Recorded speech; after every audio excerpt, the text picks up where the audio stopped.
a todos, mi nombre es Laura y en este video vamos a aprender un tema bastante básico y esencial cuando estamos aprendiendo inglés, que es el presente simple. La verdad, este es un tema bastante sencillo y requiere bastante práctica. Hoy vamos a ver oraciones en afirmativo, negativo e interrogativo, obviamente en presente, tanto en verbo to be como en verbos regulares e irregulares. No siento nada más, empecemos con este video. Ok, el verbo to be es bastante sencillo, pues aquí tenemos todos los pronombres, tenemos los que son plural, que es you, we, they, los de primera persona que es I y los de tercera persona que es he, she o it. Cada uno tiene su verbo to be como lo vemos aquí en pantalla, que sería para I sería am, para you, we o they sería are y para he, she o it sería is. Ok, esta es la manera más abreviada para escribir el verbo to be como lo vemos aquí en pantalla.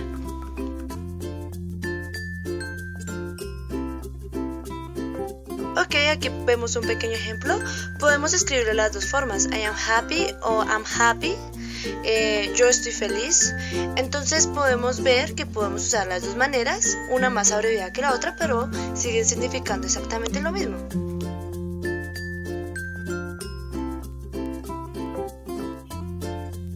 Ok, la forma negativa es muy sencilla. Aquí tenemos dos maneras de escribir solo una oración, que es she isn't a nurse. Ella no es una enfermera. Entonces tenemos pues la primera opción, que es como miramos en el primer ejemplo, que podemos ver, que es en el pronombre hacerlo abreviadamente. O aquí podemos poner el verbo y sería isn't, que es lo mismo que poner un not, a nurse.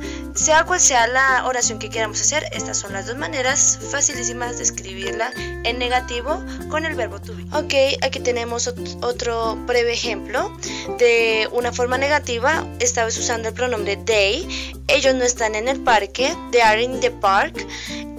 Pues vemos otra vez las mismas opciones con el pronombre abreviado o con el verbo agregándole not de esta manera.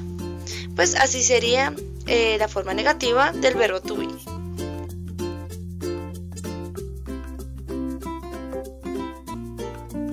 Ok, esta es la forma interrogativa del verbo to be, nada más que ahora intercambiamos lo que es el verbo con el pronombre, ¿no? Ahora empieza por el verbo, que es el verbo to be, y después va el pronombre, como lo vemos en estos dos ejemplos. Is she a nurse? O are they in the park? Entonces, pues, estos son pequeños ejemplos. Entonces, recordemos, primero va el verbo to be, después el pronombre y después el complemento de la oración.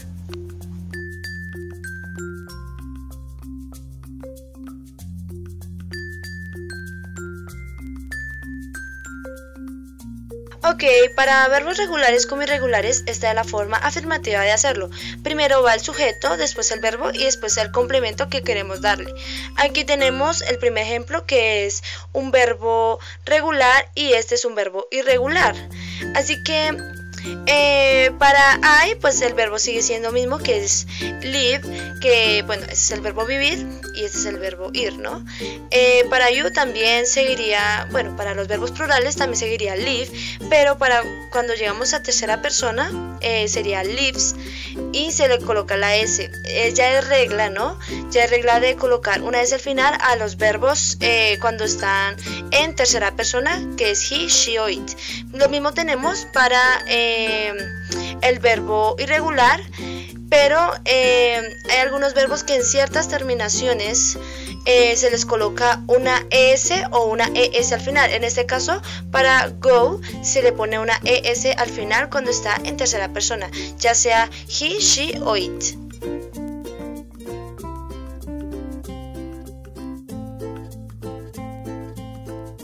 Bueno, esta es la forma negativa de hacer las oraciones con verbos regulares e irregulares.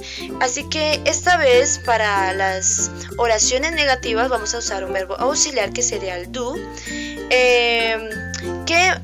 Pues aquí tenemos dos ejemplos, ¿no? Que sería they don't live o she doesn't live. ¿Cuál es la diferencia? La diferencia es que, como vemos en el segundo ejemplo de she, para la tercera persona que es she, he o it, se usa doesn't, o sea, le colocamos una E y S. se usa obviamente el not, pero el verbo vuelve natural, ¿no? O sea, sigue siendo el mismo para ambas oraciones. Para el primer ejemplo sí se usa normalmente el do, que es para la forma plural, o para primera persona sigue siendo do, se le coloca el not y es el verbo, ya sea verbo regular o irregular, es exactamente lo mismo. Entonces recordemos, sujeto, verbo auxiliar más el not, el verbo que vamos a utilizar y el complemento que le queremos dar.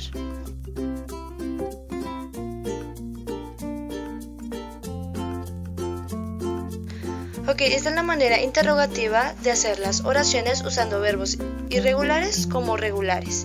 Aquí tenemos pues la manera en la que se hacen, esta vez colocando al principio el verbo auxiliar que es do o das, después va el sujeto, sea primera persona, sea en forma plural o en tercera persona.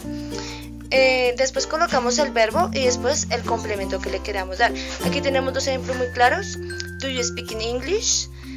O does he speak English? Entonces colocamos siempre al principio el do, para tercera persona pues usamos el does y el verbo sigue intacto y pues el complemento que le queramos dar. Así es como finalizamos la forma afirmativa, negativa e interrogativa de hacer oraciones con verbos regulares e irregulares.